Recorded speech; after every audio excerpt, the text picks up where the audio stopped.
And now for the dulcet sounds of Miss Michelle as she discusses a framework for examining the causes, practices, and effects of wars. Wake up! All right, so here we go. Our learning outcomes are. The real purpose of this framework is to help you understand the nature of what this portion of the syllabus entails. So for this is all about the causes of wars, the nature of wars, the practices of wars, and how the impacts of the wars. And so we are going to be looking at a number of different wars. And so what this provides you with is a framework for examining war in the 20th century. So essentially what hopefully you get out of this is the ability to sort of organize the information as you come across it. And this will help you sort out the information more readily when it comes time to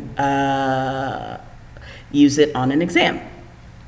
And so for this, it's probably a super good idea if you take notes along with the video, so you can pause it as necessary, repeat, whatever.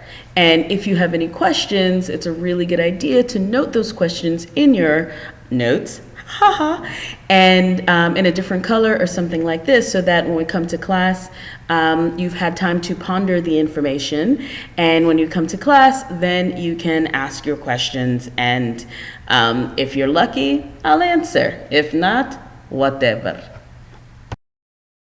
I didn't mean to do that. So here we go. We're looking at causes. But you know, that's it for the crazy stuff.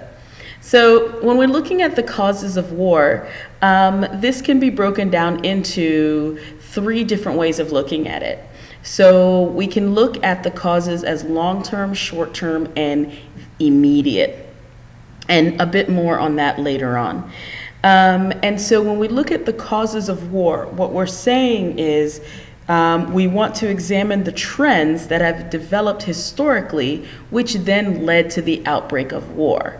So this isn't just a, as well you know by this point, it's not just listing the causes, but what we are doing is attempting to analyze the different items that came together that helped lead to the outbreak of war.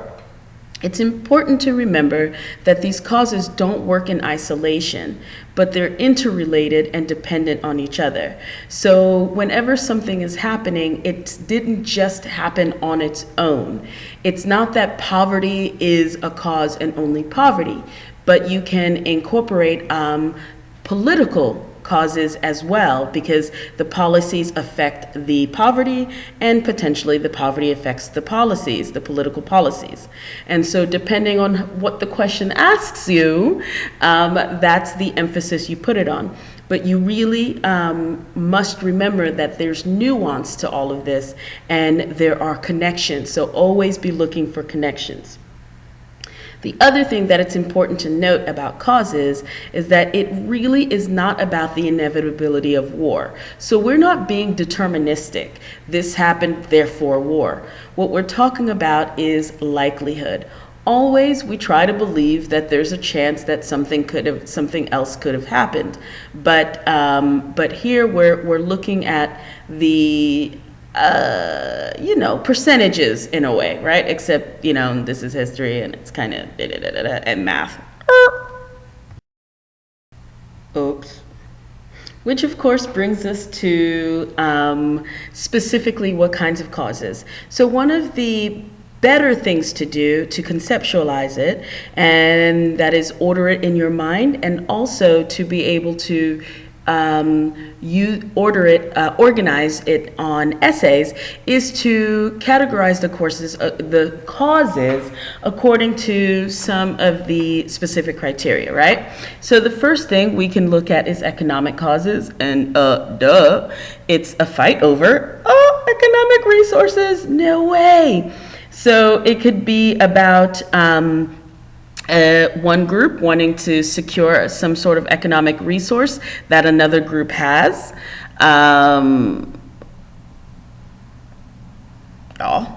Y'all. y'all.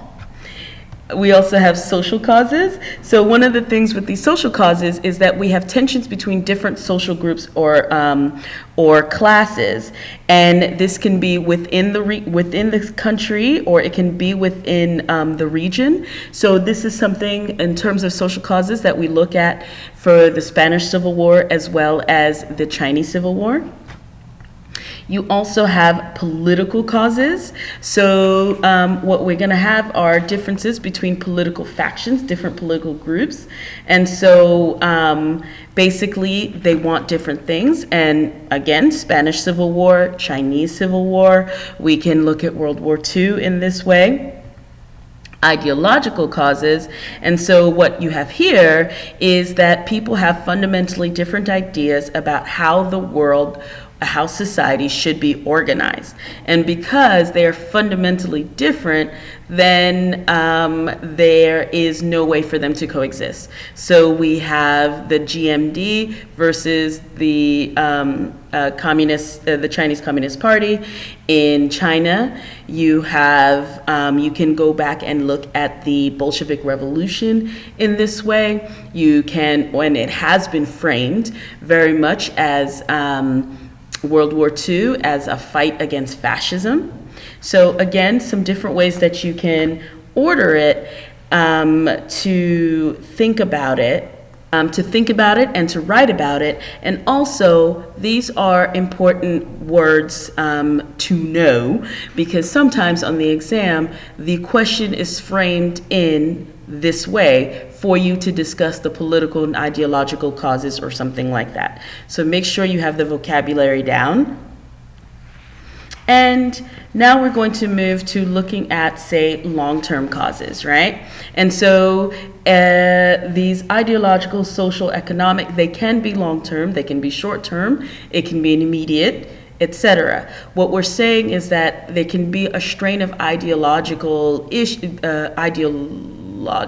issue, don't think about it, that runs through this entire situation. So when we're talking about the long term, because it's happening over a longer period of time, we are not really talking about events.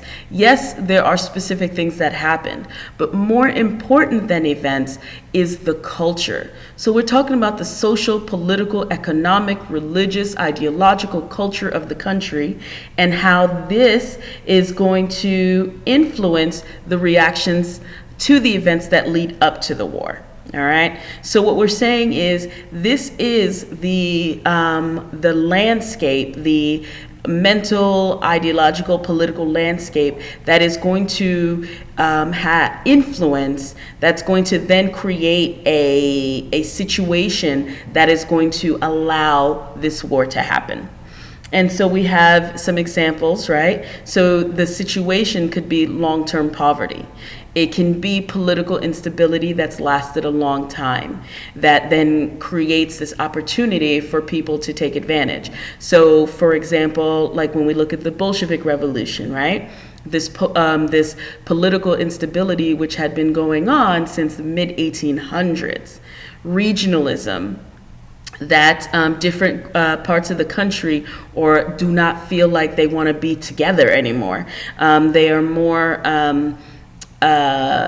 connected to their regional identity than the state identity, right? All things like these, nationalism, ideologies that have developed like communism or fascism, etc. Which brings us to the short-term causes. So short-term causes, these are the events that seem to create conditions ripe for war, right? These events seem to begin the inevitability of war. So basically, now we are looking at specific events, and these specific events kind of are like a timeline on the march to war. Now, that's not to say that things could not have been averted, but what we're saying here is every successive event that happens makes war ever more likely.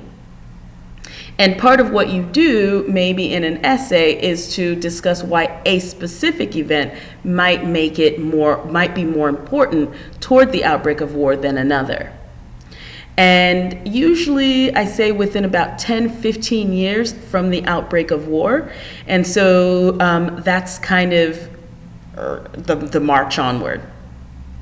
So, for example, in the case of the Chinese Civil War, we have the rise of the GMD and Chiang Kai-shek as a leader. In the case of the Spanish Civil War, we have the Asturias miners' strike in 1934. We have the Great Depression in terms of World War II, the Great Depression beginning in 1929. We have the rise of Hitler as ruler and then all of the policies that stem from that in 1933, before World War II. And because I know you guys wanted to, I'm going to end it on a shiny, happy, cute cartoon note, or not. We have the Manchurian invasion of China in 1931. Okay, and then one of the things that we're focusing here, it can include specific government policies, it can include international events, and other things that governments seem unable to manage effectively. So something happens that the actors involved in the war can't handle too well, and this helps lead to war. For example, we have the Balkan and Moroccan crises presaging World War I. And finally, we look at the immediate causes of the war. So this is the event or events that spark off war. This is basically the match that's dropped onto the fuel, right? So the long-term and short-term causes, consider the long-term if we are building a fire and our fire is war. The long-term causes would be like, the chunks of wood.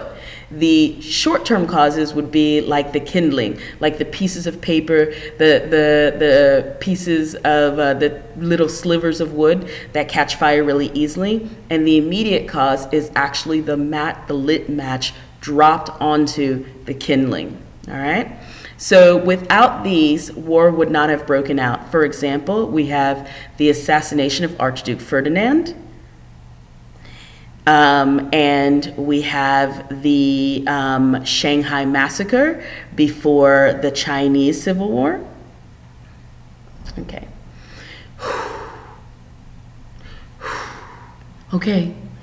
Oh, wait. I promised a joke. This one's for you, Karis. Knock, knock. Who's there? Orange. Orange who? Knock, knock. Who's there? Orange. Orange who? Knock, knock. Who's there? Orange. Orange who? Orange, you glad I stopped saying knock, knock? You're welcome. I learned that one in the second grade. 7-year-old me, maybe it would have done it a bit more charmingly. Anyway, so now we're going to look at the nature and practices of war.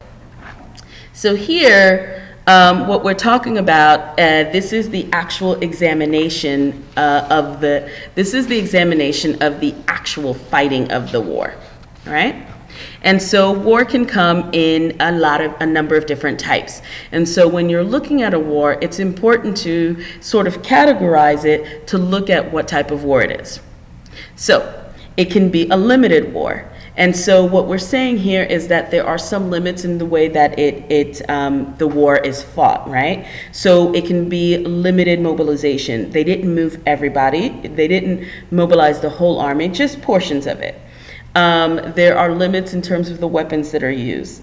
There are limits at the type of targets that are attacked. Like, they don't drop bombs on everybody. They just target, how do you call those? Like, weapon manufacturing plants, right? And that is the entirety of the war.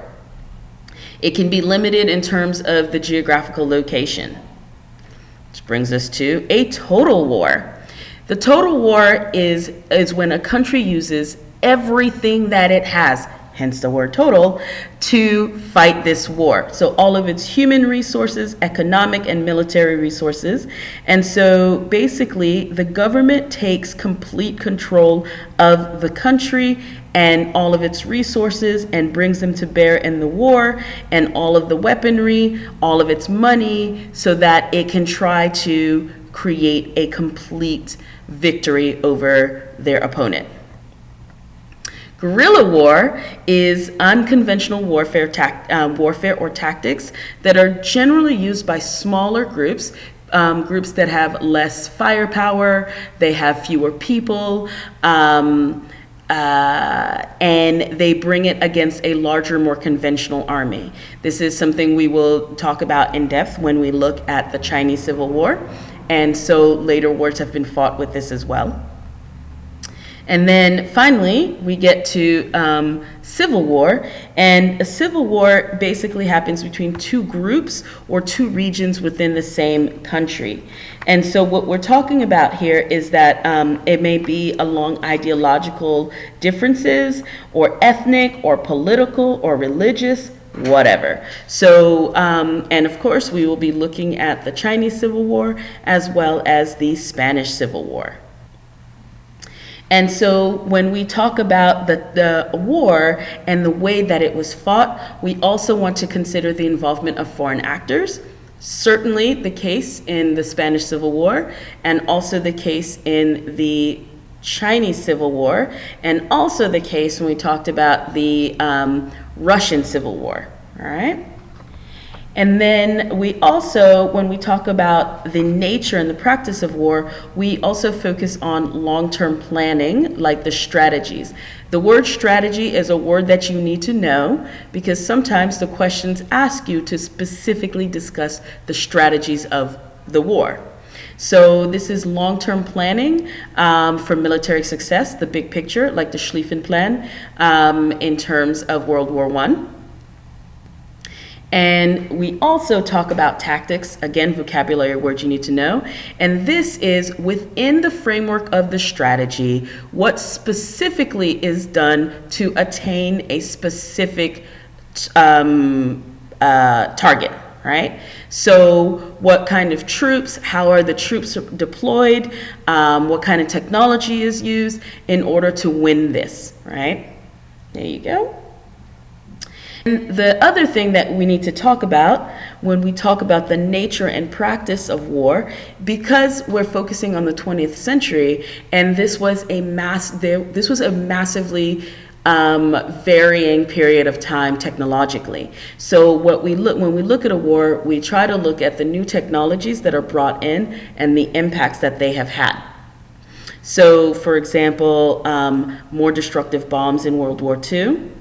The atomic bomb in World War II, radar, again, World War II, tanks in World War I and all subsequent wars, airplanes, beginning with World War I and subsequent wars, the Gatling gun, World War I, and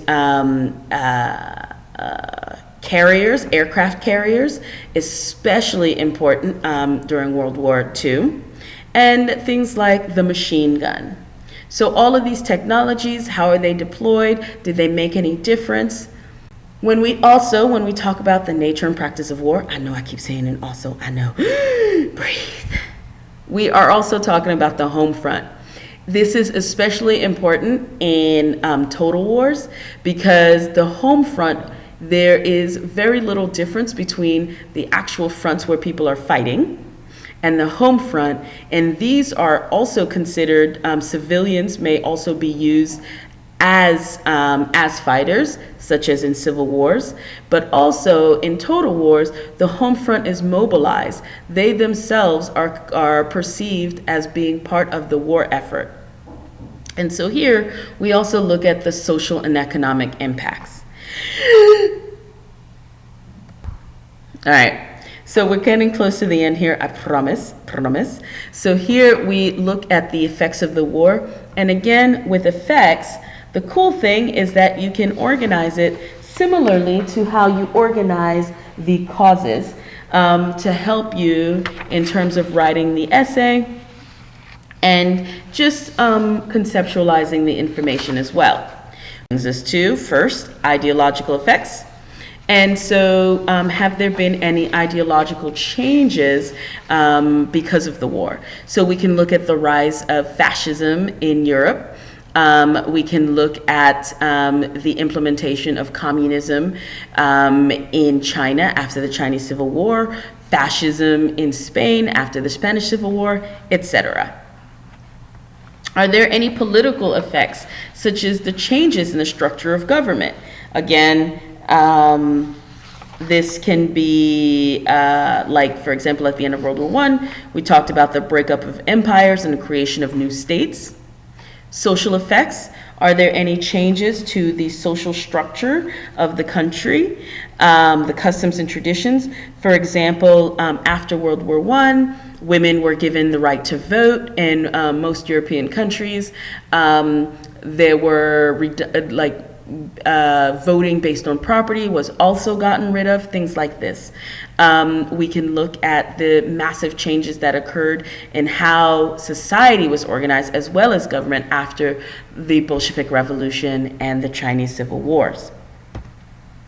Economic impacts. So what are potential impacts on the economy, such as inflation, food rationing, and again, these connect with each other. So for example, there was the creation of new states after World War I, and that of course then had a negative economic impact on the empires affected.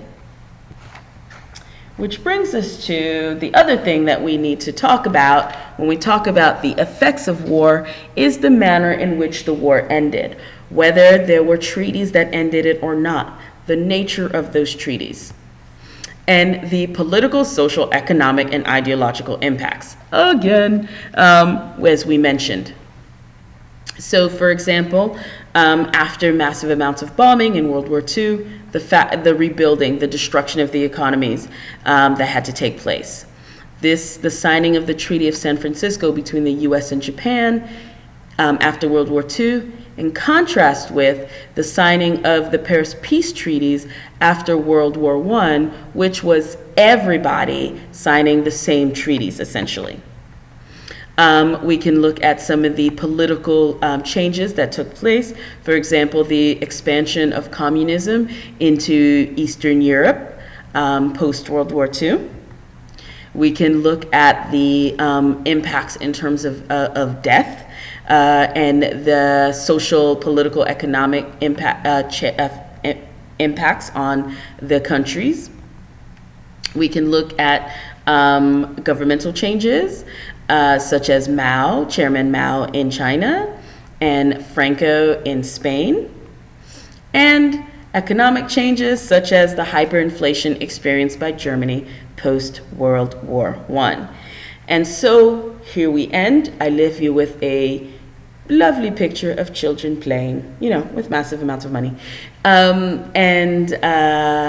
Hopefully this helps. Use this, review it, especially before we begin a war or we begin looking at another aspect before exams, to help you with the information. If you have any questions, please ask.